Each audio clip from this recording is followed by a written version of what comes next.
Alhamdulillah. Alhamdulillahi rabbil arsyil adim. Wa huwar rahim wa huwal karim.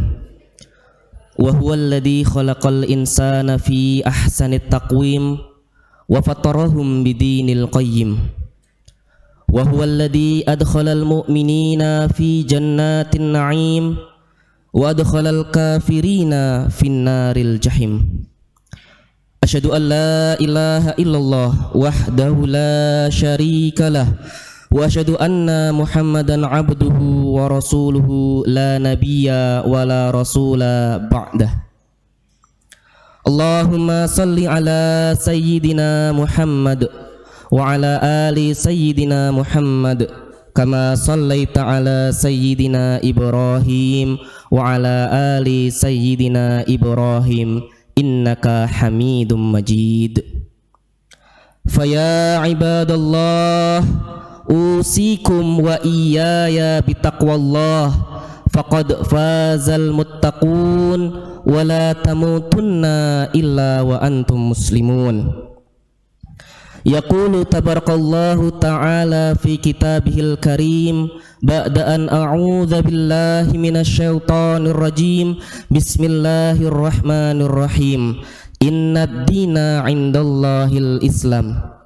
Wa qala nabiyyuna Muhammad sallallahu alaihi wasallam, ittaqillaha haitsuma kunta wa atbi'is sayyi'atal hasanata tamhuha wa khaliqin nas bi khuluqin hasanin. Amma ba'd. Ma'asyiral muslimin wa zumratal mu'minin rahimani wa rahimakumullahu ta'ala. Alhamdulillah, segala puji bagi Allah Rabb semesta alam yang telah memudahkan langkah kaki kita, yang telah memudahkan hati kita, yang telah memberikan kesehatan dan waktu luang kepada kita, sehingga pada hari ini kita dapat melangkahkan kaki kita menuju masjid Allah Subhanahu wa taala dalam rangka melaksanakan salah satu kewajiban kita, yaitu melaksanakan sholat Jumat secara berjamaah. Salawat dan salam marilah kita berikan kepada Rasulullah Muhammad sallallahu alaihi wasallam. Beliaulah suri toladan kita, beliaulah panutan kita. Apapun yang beliau lakukan, apapun yang beliau ucapkan, bahkan diamnya beliau pun adalah panduan bagi kita untuk meniti jalan kehidupan ini. Dan mudah-mudahan kita yang hari ini hadir tidak hanya mengaku sebagai umat daripada Rasulullah Muhammad sallallahu alaihi wasallam, tapi mudah-mudahan di akhirat kelak beliau sudi untuk mengakui kita untuk menjadi bagian daripada umatnya. Amin Allahumma amin. Ma'asyiral muslimin wa zumratal mu'minin rahimani wa rahimakumullahu taala. Di sini khatib berwasiat kepada diri khatib pribadi dan umumnya kepada jamaah sekalian untuk senantiasa meningkatkan ketakwaan kita kepada Allah Subhanahu wa taala dengan sebenar-benarnya takwa. Menjalankan apa yang Allah Subhanahu wa taala perintahkan kepada kita dan menjauhi apa yang menjadi larangan untuk kita semuanya. Ma'asyiral muslimin wa zumratal mu'minin rahimakumullahu taala. Yang namanya hidup, manusia tentu akan mengalami yang namanya musibah. Manusia akan mengalami sesuatu yang tidak menyenangkan bagi dirinya. Yang terbaru, jamaah sekalian rahimakumullah, kita mendengar bahwa saudara-saudara kita terkena musibah berupa gempa, yang dimana sudah banyak sekali menelan korban jiwa, dan tentu itu tidak menutup kemungkinan akan terjadi di tempat kita. Namun sekali lagi ma'asyiral muslimin rahimakumullah ta'ala, itu adalah bagian daripada hidup. Dan yang ternyata menarik jamaah sekalian rahimakumullah ta'ala, pada masa Rasulullah sallallahu alaihi wasallam itu pun sempat terjadi gempa. Pada masa Rasulullah pernah terjadi gempa. Saat itu Rasulullah bersama Abu Bakar, bersama Umar bin Khattab, kemudian juga bersama Utsman bin Affan sedang berada di atas gunung Uhud. Kemudian qadarullah, atas takdir Allah, maka Uhud pun bergetar. Uhud pun menjadi gempa seperti yang kita rasakan. Kemudian inilah sunnah Rasul yang mungkin hari ini tidak dijalankan oleh orang, atau mungkin kita tidak tahu apa yang harus dilakukan ketika gempa terjadi. Maka yang dilakukan oleh Rasulullah Sallallahu Alaihi Wasallam, dan itu bisa kita lakukan nanti ketika, tapi na'udzubillah, mudah-mudahan tidak terjadi. Tapi kalau seandainya terjadi, maka kita lakukan, itu adalah bagian daripada sunnah. Mudah-mudahan Allah ridho kepada kita. Yang dilakukan oleh Rasulullah SAW adalah Rasul kemudian menepuk bumi. Rasul menepuk bumi kemudian mengatakan, wahai bumi tenanglah. Wahai bumi tenanglah, sungguh di atasmu ada Rasulullah. Di atasmu ada As-Siddiq, yaitu Abu Bakar.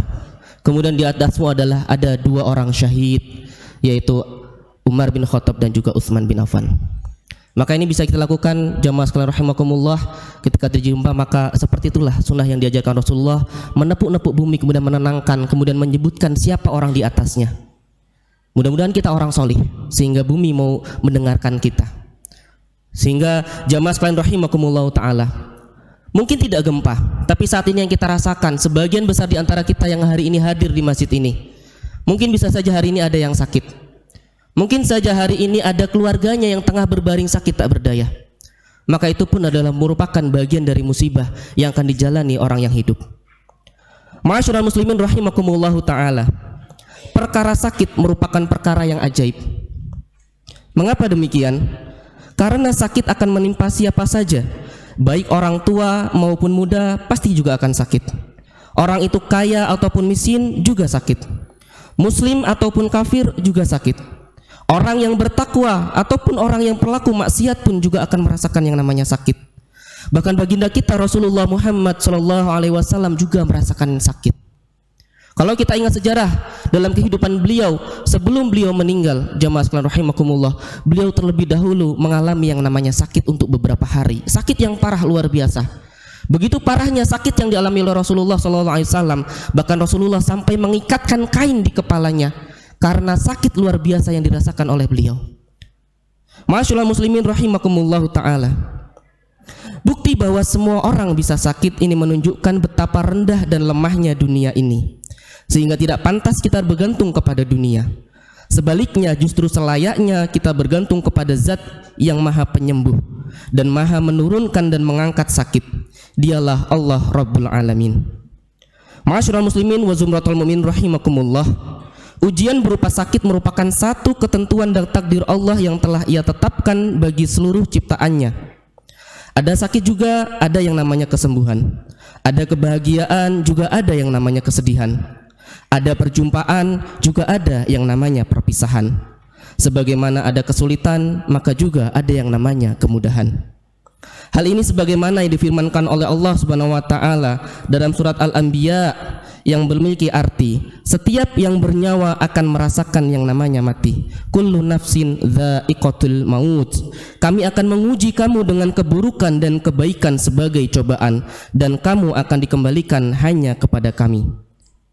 Ma'asyiral muslimin rahimakumullahu ta'ala, dari ayat ini kita tahu bahwa berbagai macam penyakit juga merupakan bagian dari cobaan Allah yang diberikan kepada hambanya. Namun terkadang di balik cobaan ini bahkan seringnya terdapat berbagai rahasia atau hikmah yang tidak dapat dinalar oleh akal manusia.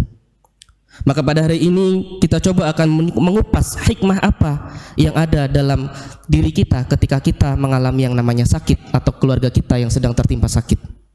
Hikmah yang pertama, jamaah sekalian rahimakumullahu ta'ala, hikmah pertama dari sakit yang harus kita tahu bahwa dalam menghadapi sakit manusia berbeda-beda kondisinya.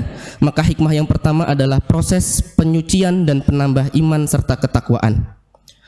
Ada yang mendapat pahala dari yang sakit, namun na'udzubillah dari mereka yang sakit ternyata ada juga yang mendapatkan dosa.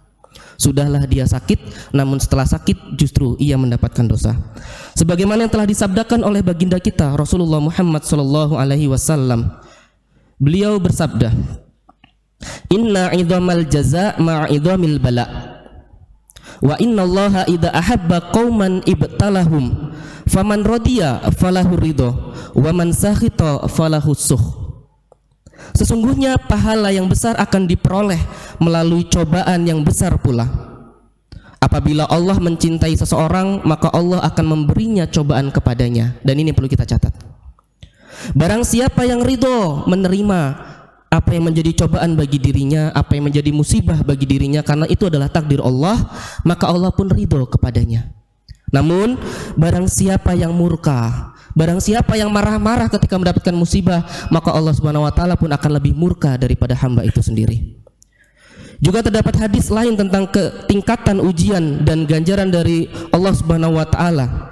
Suatu hari seorang sahabat bertanya kepada Rasulullah sallallahu alaihi wasallam, "Wahai Rasulullah, siapakah orang yang paling berat cobaannya?"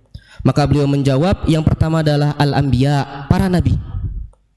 Kemudian orang-orang soleh." Maka kalau kita mendapatkan musibah yang besar, maka berhusnuzonlah kepada Allah. Jangan-jangan kita adalah orang yang soleh. Kemudian yang sesudah mereka secara berurutan berdasarkan tingkat kesolihannya.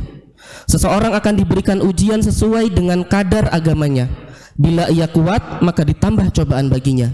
Kalau ia lemah dalam agamanya, maka cobaannya pun akan diringankan. Seorang mukmin akan tetap diberi cobaan sampai ia berjalan di muka bumi ini tanpa dosa sedikit pun. Masya Allah. Melalui hadis tersebut kita paham bahwa cobaan ataupun ujian Allah bertingkat-tingkat, termasuk sakit. Semakin beriman seseorang, maka semakin berat ujian yang akan ia hadapi, karena sejatinya ujian dan cobaan merupakan proses penyucian dan penambah iman dan ketakwaan. Ma'asyiral muslimin wa zumratal mu'minin rahimakumullah. Hikmah yang kedua adalah berkaitan dengan penyakit yang sering kita alami, yaitu yang namanya demam. Ada yang menarik terkait dengan penyakit demam ini. Sebagaimana hadis Nabi SAW diriwayatkan dari Jabir bin Abdullah radhiyallahu anhu, beliau SAW saat itu menjenguk seorang sahabiah yang bernama Ummu As-Sa'ib. Beliau mengatakan, "Malaka ya Ummu Su'aib, ada apa denganmu wahai Ummu Su'aib?" Maka Ummu Su'aib mengatakan, "Al-humma, aku sedang demam."